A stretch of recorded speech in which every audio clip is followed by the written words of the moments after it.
Ishara the Werewolf Night. Episode 1. The Woman Beneath the Trees. It was past midnight when I stepped off the last train. The platform was half lit and echoing with a silence I couldn't explain, the kind that sinks under your skin until you start wondering if you're the only person left in the world. I zipped up my jacket and adjusted the strap of my bag, eyes on the cracked tiles. I was tired, more tired than usual, as if something had been leeching at my energy all week. The station exit opened onto a long, crooked street. Street lamps flickered like they were about to die. On my left, a row of old trees pressed against a rusted chain-link fence. And that's when I saw her. She was standing exactly where the shadows swallowed the sidewalk. Just a girl, at first glance, maybe my age, maybe older. Her hair was long, the color impossible to tell in the half-light. I slowed my steps. I didn't know why. Maybe because her face was turned toward me in a way that made me feel I'd already been seen before I ever noticed her. I was nearly past when her eyes shifted, finding mine with a steadiness that turned my stomach cold. I didn't say anything.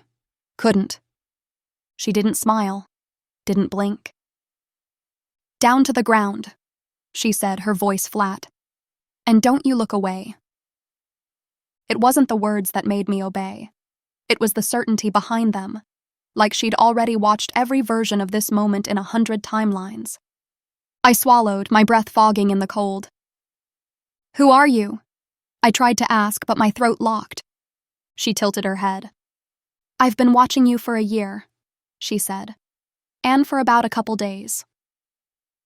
Her eyes were the same color as the moon above us, pale, pitiless.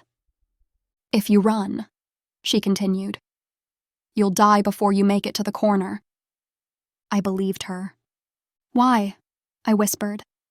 She stepped closer, and I saw then that her pupils were too large, her irises too narrow around them, like an animal trying to mimic a human face. "How about we do a certain trade?" she said softly. "You've been so hard to catch alone." Her hand lifted, not in a threat, more like an invitation. "I've waited," she said. "I'm out of time. You feel the pain? You know you do." My heart stuttered. She was right. I did feel it, the restless ache in my chest that had no name. "Come," she told me, "into the woods." I don't know why I followed. Maybe because some part of me knew the shape of this moment long before it arrived. She moved like she was gliding over the dead leaves, and I moved behind her. We passed the fence where the trees grew denser, the streetlights receding behind us. Branches scraped at my sleeves. The air turned colder, sharper. Then she stopped. She stood in a pool of moonlight so bright it looked like silver poured over the ground. Slowly, she began to undo the buttons of her coat.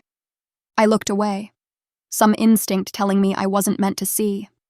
But her voice came again, low and clear. "Watch." I did.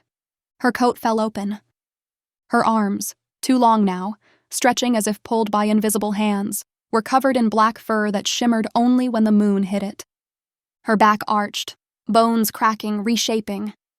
A growl rippled from her chest, so deep I felt it vibrating in my ribcage. Her head lifted. A muzzle emerged where her face had been, her jaw splitting wider than any human mouth could.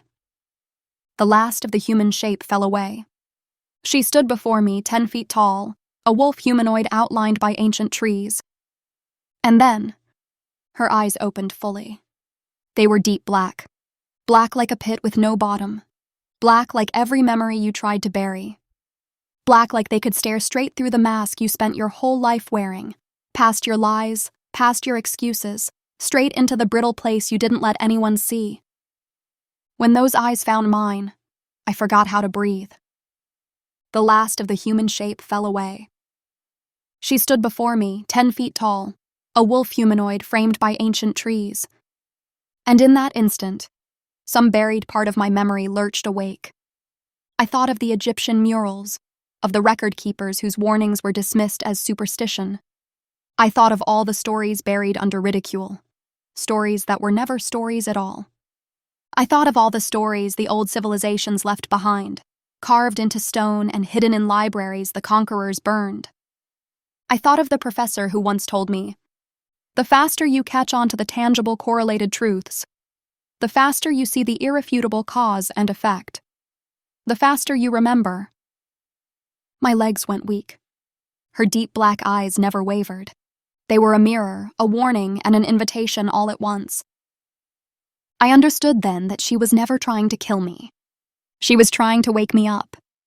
And in that moment, I felt the strategy unravel, the strategy the worst of the bad apples never wanted anyone to see, that there were beings older than any empire, that they never left, that they waited in the margins of your perception until the right moment to reclaim remembrance. My breath came ragged. I couldn't move. I couldn't look away. Somewhere, in a memory not my own, I heard the voice of an old professor. Greater than, "The faster you catch on to the tangible correlated truths, the faster you see the irrefutable cause and effect, the faster you remember." And the moon climbed higher, cold and indifferent, as her silhouette swallowed the last light.